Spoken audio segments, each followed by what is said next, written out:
He was gone by the time I got to work. Walked out at 4:30 p.m. on a Thursday like a ghost. No box, no wave, not even a nod to the hallway camera that blinked as he passed. The only reason I knew was because his chair was pushed in. Ethan Vale never pushed in his chair. 11 years in that corner room by the auxiliary server racks, and he always left it askew, like a bookmark in a chapter nobody cared to read. But that morning the bookmark was gone. His badge was deactivated. His name wiped from the internal directory. Just restructuring, they said. Just that word. Cold, sterile corporate bleach. I checked the logs out of habit. Legacy maintenance windows, sync jobs, the kinds of things Brennan Keel, our new CTO, mocked during his onboarding speech with that smug Silicon Valley drawl. We're moving to scalable, intuitive cloud-first architecture, he said like he just invented gravity. Legacy systems are technical debt. Dead weight. Dead weight. That's what he called Ethan. The man who built the framework Brennan now wanted to gut with a TikTok-level understanding of back-end systems. I remember watching Ethan during that meeting, calm, unreadable, hands folded like a monk who'd already seen this temple burn once before. He didn't argue. He didn't even blink. He just looked at Brennan like he was watching a child play with matches. And then he left. Before we go further, if you're even slightly hooked, tap subscribe. Seriously, 97% of people don't, and it means a lot more than you think. And hit the like button too. Keep stories like this alive. The day after Ethan vanished, the server room felt colder. Maybe it was the AC glitching again, maybe it was just the quiet. He was never loud, but he was there. Like gravity. You didn't notice it until it was gone. Brennan moved fast. Replaced Ethan's team with a bunch of contract devs and hoodies who talked about agile integrations and zero trust protocols, without understanding the first damn thing about our internal dependencies. They tore through his documentation like toddlers with crayons. Didn't even bother with backup audits. Brennan didn't believe in backups. He believed in disruption. What he didn't know was that Ethan was the backup. Ethan didn't just maintain systems, he was the systems. The permission sinks, the file access hierarchies, the old mainframe toggles that still powered our regulatory sandbox, those weren't just technical assets. They were habits. Rituals. And they answered to him. He'd built them during all-nighters no one logged, patched them during storms when the generators hiccuped, and debugged them from memory when the ticketing system choked on its own bureaucracy. The execs called him the guy who makes the lights stay on. What they didn't realize was that the entire damn grid was his. The interns didn't even know what an auxiliary sync server was. But I did. And when I passed that tiny wall-mounted reader near the subbasement exit, the one nobody touched in years, I noticed something. The access light blinked green.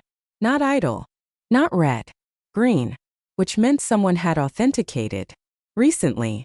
Which meant someone still had access. And that's when I felt it. Not fear. Not even curiosity. Just this deep, slow chill in the gut. The kind of chill that says you missed something. Something's moving under the floorboards. Something Ethan left behind. And it's waiting. They called it a strategic realignment, like it was a diet plan instead of a bloodletting. Whole departments gone by lunch, Slack icons blinking gray like tombstones in real time. Brennan made the announcement from the rooftop cafe like he was hosting a goddamn TED Talk, bragging about vertical integration and adaptive pivoting, while people down below were quietly packing 11 years of their lives into cardboard boxes labeled property of the company. No eye contact. No Q&A. Just ambient jazz playing while HR posted PDFs with subject lines like, next steps. Ethan's name wasn't on the list at first. That's what made it worse. He was still in the system at 2 p.m. Still logged into the admin dashboard. Still working. I saw him that morning head down typing like he was solving a math problem only he knew existed. Never once looked up. Never asked why his whole team of 5 had vanished before the second pot of coffee finished brewing. At 2:37 they summoned him. No warning. No escort. Just an Outlook ping from HR. Conference room 2:45 p.m. He stood slow. Straightened his collar like it was Sunday service. And walked. He left his coffee half full. His terminal unlocked. No one saw him come back. By 3:20, his badge access had been revoked. I checked. Just habit, I guess. You work long enough in ops and you start treating people like processes. Status. inactive. Credentials disabled. Department dissolved. Brennan didn't even have the balls to face him. Just pinged the whole company with a Slack blurb that read, "Thanks for your service, Ethan. Wishing you the best in your next chapter." No mention of how Ethan had designed the compliance rollback architecture, or the emergency restore framework, or the security partitioning protocols that Brennan now used like toys he didn't understand. Security walked him out before 4 o'clock. And here's the part that really gets me. On his way past the sublevel hallway, Ethan paused. Just for a second. Right near the old auxiliary sync server, the one the interns thought was some kind of wall modem, because it had no screen and no login field. He looked at it. No blinking. No swiping. Just stood there, one hand briefly tapping the edge of his coat pocket like he was checking for keys. Or a lighter. Or something that still worked. Later, when I checked the door logs, I saw the anomaly. An access event logged under a credential string that hadn't been used since we migrated off legacy overrides. The system should have flagged it. It didn't. That's when I remembered something stupid. Something Ethan told me 2 years ago when we got locked out of our backup during a power shuffle. He said, "Always keep one thing offline. Just one. Doesn't matter how small. Just enough to start over if the whole thing burns down." I thought he meant a USB drive. Post-it. A password written on a receipt. I didn't know he meant himself. And I didn't know, none of us knew, that in his pocket that day, while Brennan strutted on a rooftop talking about modernizing ops, Ethan still held one thing they forgot to deactivate. The master key to a system no one else even remembered was alive. The office erased him in less than 90 minutes. But the system didn't. It takes longer to kill a ghost when the ghost wrote the blueprints. Ethan Vale was out of the building, sure. His badge dead, his terminal reassigned, his Slack account deleted mid-sentence like a half-erased prayer. But that legacy access map? Still alive. Still humming on a server that hadn't been updated since before Brennan knew how to spell redundant. He didn't go home. Home was too traceable, too exposed. He went downtown to a co-working space sandwiched between a dog grooming boutique and a vape shop. A space with flickering Wi-Fi and too much concrete, where no one cared what you were building as long as you paid in advance and wore headphones. Ethan picked a corner booth with a broken power outlet and unpacked a 5-year-old ThinkPad, scuffed and silent. Not his work laptop. Not traceable. Just old enough to still run the scripts he'd written in another life. He plugged in a tiny black drive. No label, no logo, no metadata. The backups were there. Not the files themselves, but the architecture. A sandboxed mirror of the company's permission matrix from 2 years ago, stripped down, compressed, but intact.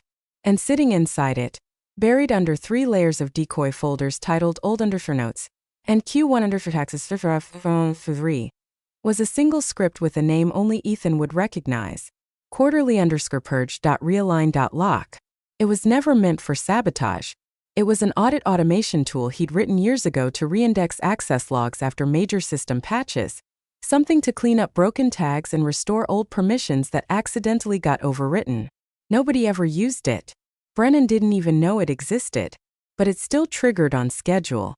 Once every quarter. At midnight. Aligned with the system-wide reset cycle. When the servers ran their housekeeping routines and no one was watching. The script didn't need authorization. It had been grandfathered into the scheduler when Ethan still had root. It was inert, harmless, until you fed it a new parameters file. Which is exactly what Ethan did. He crafted it quietly, precisely. A new map. Not destructive, not malicious. Just revealing. He rewired the logic to invert one flag. Any file tagged restricted would have its access attribute rewritten to public_indexable. One switch. One bit flipped. And because it was legacy infrastructure, the new system wouldn't even see it until it was too late. No alarms. No flags. No alerts. He tested it 3 times in the sandbox. All clean.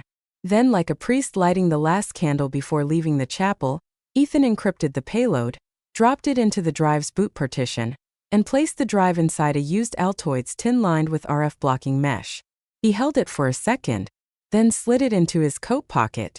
The same coat he'd worn the day they walked him out. The same coat that still smelled faintly of dust and solder. He left the co-working space before sunset, unplugged, unlogged, unseen. But not undone. He wasn't coming back. But the system was. The building forgot him. The servers did not. He moved like a ghost through what used to be his second home, though now it felt more like a showroom.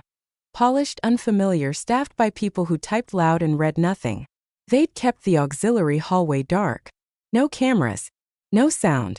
Just the faint hum of old wiring and forgotten purpose. A blind spot no one cared to patch.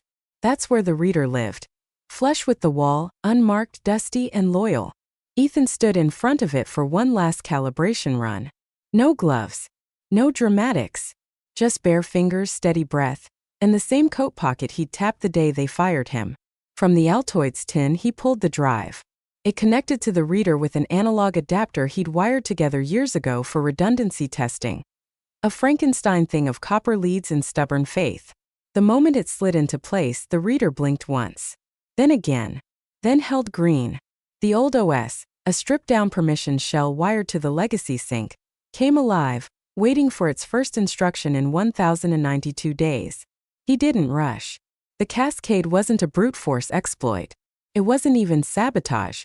It was just order rearranged. A set of commands that had always existed in the bones of the system, buried under patches and UI overhauls and cloud-first hype. All he did was write a condition file. If no override command is received during the reset window, begin cascade. That was the beauty of it. The trigger wasn't a button, it was absence. Silence. A blind spot engineered by Brennan's own arrogance. The new systems didn't recognize the legacy handler, and the old ones were orphaned, buried, ignored. If anyone had touched the override console before midnight, the whole thing would have dissolved, reverted to default. But no one would. They didn't even know it existed. Ethan inserted the trigger module. Tapped in the delay 3 hours. That way, if anyone did notice strange activity in the early minutes of the reset, CPU spikes, unusual indexing, they'd have time to cancel. He wanted that. This wasn't revenge. It was a test. Of vigilance. Of memory. Of whether anyone still cared. He stood back and watched the logs populate. One by one, the system ticked through its pre-reset handshake. Sync initialized. Time condition accepted. Cascade condition scheduled. The reader pulsed green one final time. Ethan pulled the drive. Left the reader humming in the dark. And walked away, coat folded over his arm like it had never held anything sharp. He didn't look back.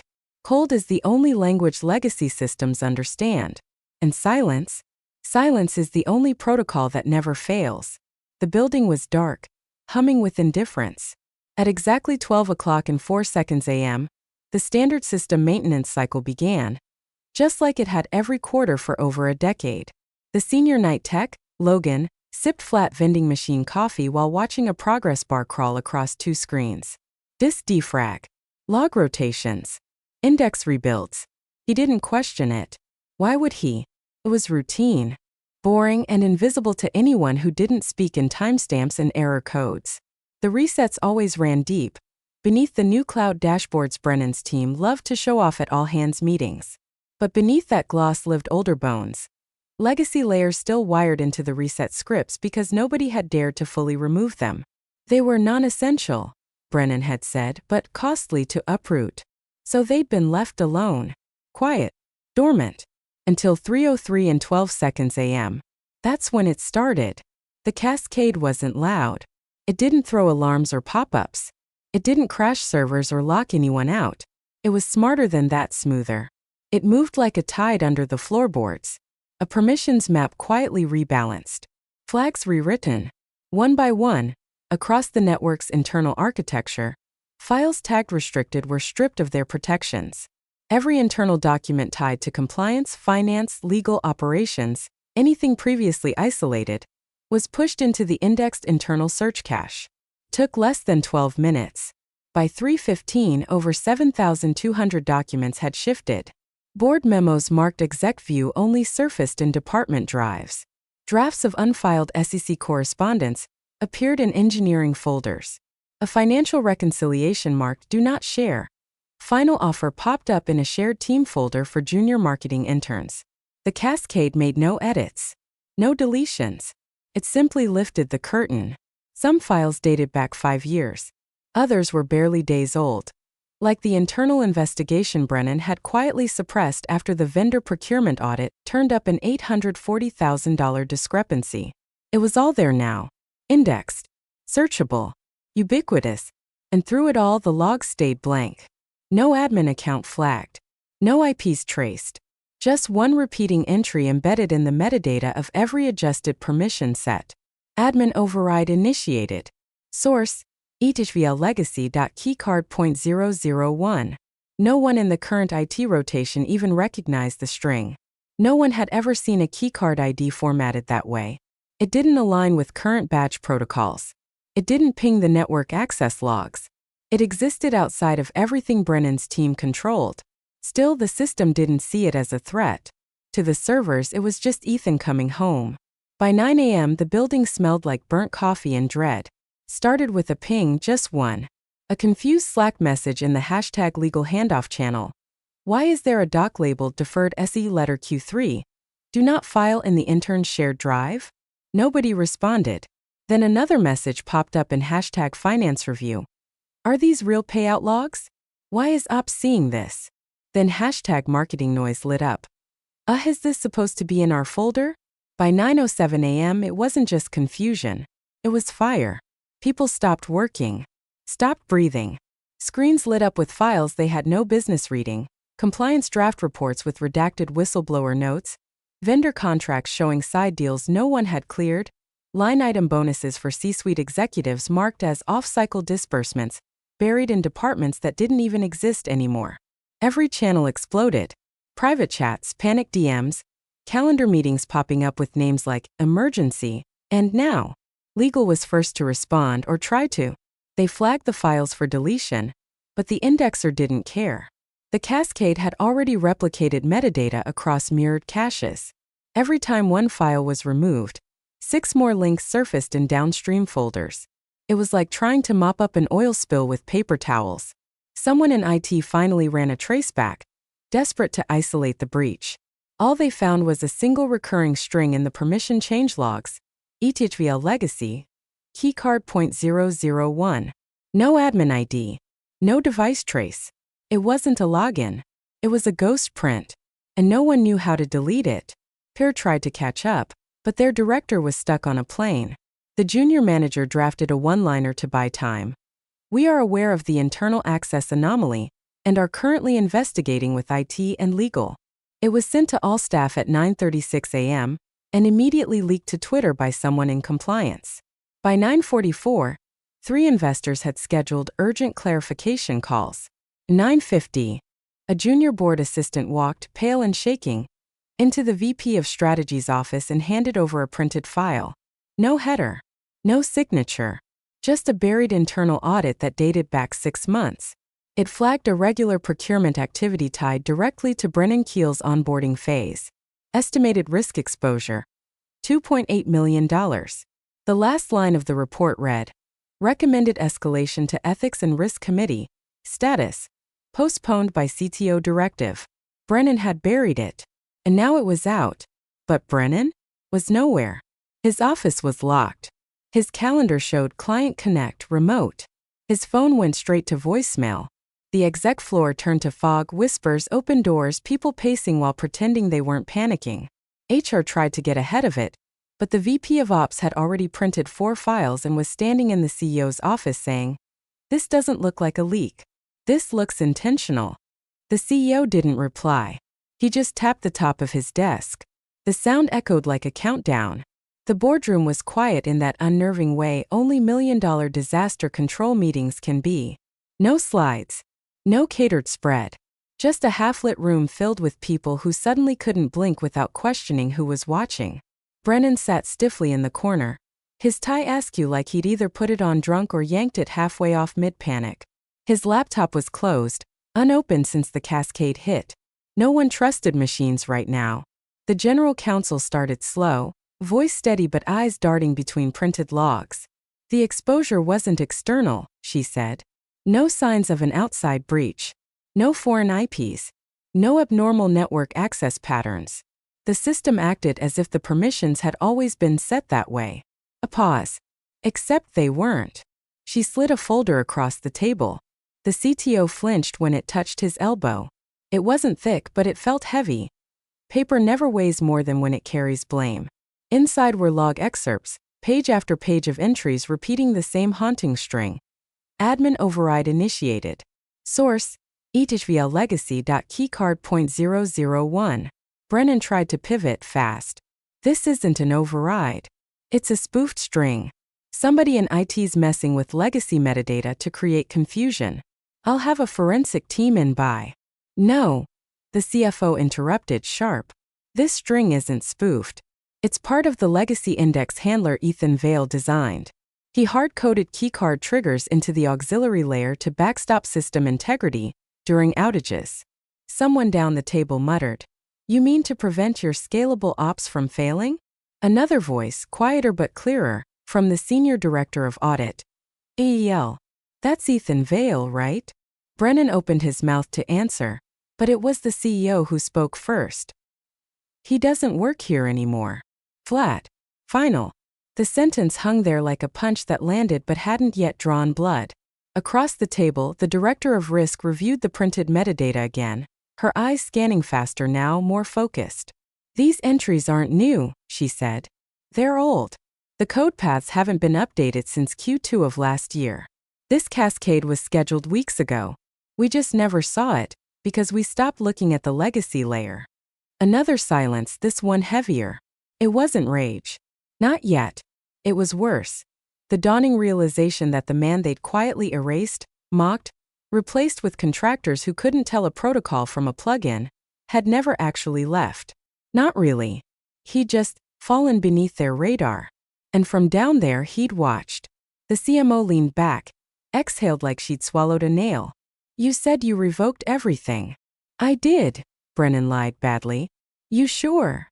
she asked, staring straight at him. "Because it looks like he revoked us." By Thursday, Brennan's name had vanished from the org chart with the same sterile precision he once bragged about applying to inefficient legacy overhead. No memo. No press release.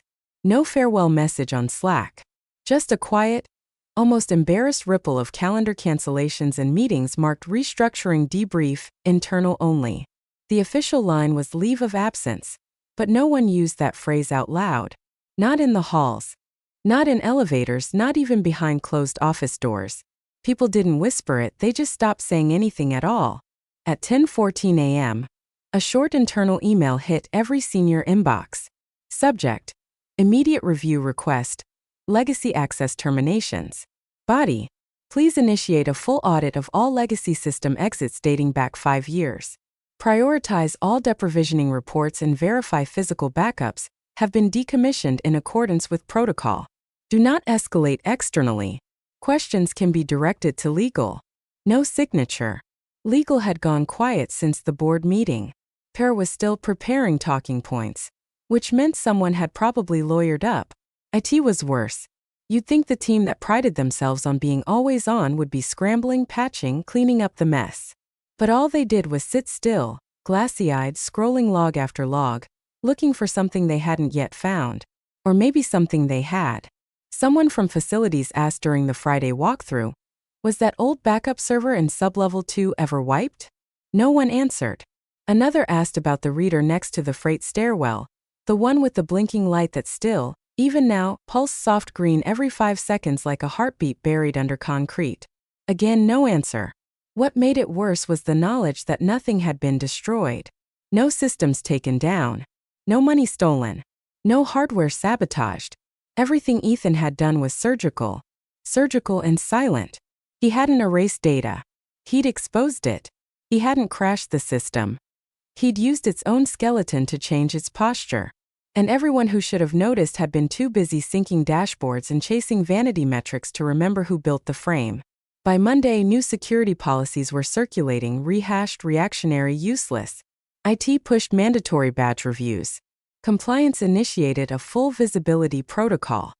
HR hosted a teeth-grindingly awkward seminar titled Resilience in a Changing Operational Landscape. But it didn't matter. Everyone knew the truth wasn't in the room anymore. He was gone. Gone without a trace. No forwarding address. No burner logins. No contacts.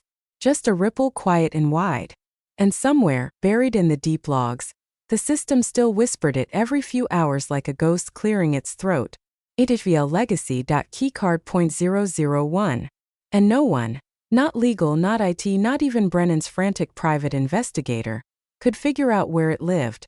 The cafe barely had walls, just cracked brick, weak coffee, and a single power strip duct taped to the floor. It was the kind of place no one visited twice, and that's why Ethan liked it. He sat in the back, hood up, glasses low, the hum of a second-hand fan pushing burnt espresso air sideways. No one looked at him.